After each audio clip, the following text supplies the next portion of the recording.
But history tells us that as Africans we were pagans. Before Christianity was brought to Africa, we were worshipping demons and witchcraft and all these things. Is that true? You can comment there. All African, when you pick up the book, by the way, there's a chapter I put there for African names of God waste of time, let's in the African space. And when you get to that chapter, you discover that African traditional religions are all monotheistic. uNkulunkulu, uMvelinqangi, Mudimu, Ramasedi, Mngari, Gainyame, Onkopon, all those names. They don't talk of a plural God. Okay. When the white men found an African kneeling under a tree in prayer, they said he's worshipping a tree. Okay. There's no African religion that teaches Africans to worship their forefathers and their ancestors. Ancestors are a historical connecting cable to the creation that happened before we became. Therefore, I am Joshua, the son of Lazarus. Lazarus, who is the son of Marara. Yep. Marara, who is the son of Maponga. Maponga, who is the son of Munyuki. Munyuki, the son of Muchena. Muchena, the son of Nduma. Son of Nokwara. Son of Chapinduka. Son of Mwenemtapa. Son of Tobera. Son of Murenga.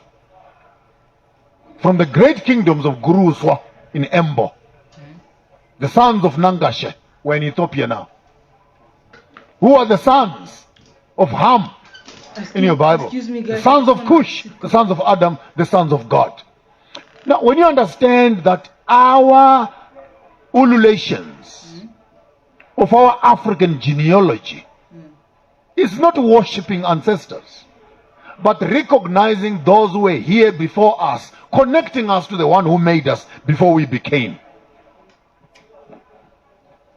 Then you say in African worships ancestors. There's no African religion. There's no African spirituality that teaches you to worship your forefathers. It simply says, call on them. And by the way, there's no African prayer that does not end before you say, please tell the one who created you to deal with this problem. Therefore, it's what we call sacred history interpreted in European construct. When an African calls his forefathers, just like a Jew says God of Isaac, God of Jacob, God of Abraham, and etc. An African, and by the way, white people don't know the Bible. Well, they don't have ancestors, they don't have surnames, they don't have totems. When they say Jesus of the tribe of Judah, they don't know that the Jesus is Mtaung. So we cannot help them. Because even the construct of the text itself challenges their culture, which they don't have. When your brother dies, please go and marry the wife. A white man does not know how to do that. But in African, it's culture. When boys are of a certain age, please go and circumcise them. A white man does not know how to do that. A black man knows how to do that. Now, how can you wait for a white man to tell you what is in the text when the culture and the religion of the text is not European? 80% of the Bible is polygamy. The white man does not know that. He comes down with the monogamous concept on the end. Then we start teaching cheating and etc. on the left and create media around that. So let's not waste our time. What we now believe is Christianity Mchana is European culture. Hey, umntanami ngeke aphume lapha endlini engafakanga ingubo emhlophe. My daughter will not leave this house until she's putting on a white dress. Because the mother now thinks that a white wedding is superior to a black wedding or a cultural wedding. So here we are in Sandton right now, 300,000 young boys and girls sleeping with each other, 2-3 children later, because they can't afford 250,000 to go and hire Aventura or Avante for a wedding, to do a white wedding. Are we practicing Christianity? Or this religion we have accepted This Jesus we are talking about and this God we are talking about will not accept a black man until he becomes white first. Then God can deal with him. Because if you bring your traditional drum into the church, Jesus will run through the door. Because he does not understand this. If you come dressed up like a Zulu into a church, the elder will find a tie for you and a jacket so that Jesus does not get traumatized. These are the realities we need to start talking about as Africans.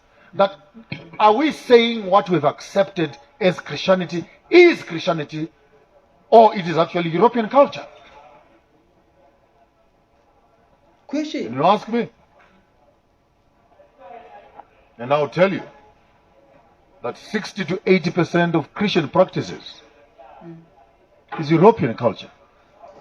A man who gives you herbs to drink is a witch. A man who aborts your wife and takes the fetus to make tablets and give you back to drink is a doctor. And your government says this is a witchcraft act. It's not witchcraft as a noun. It's witchcraft as a question. Witchcraft are you using?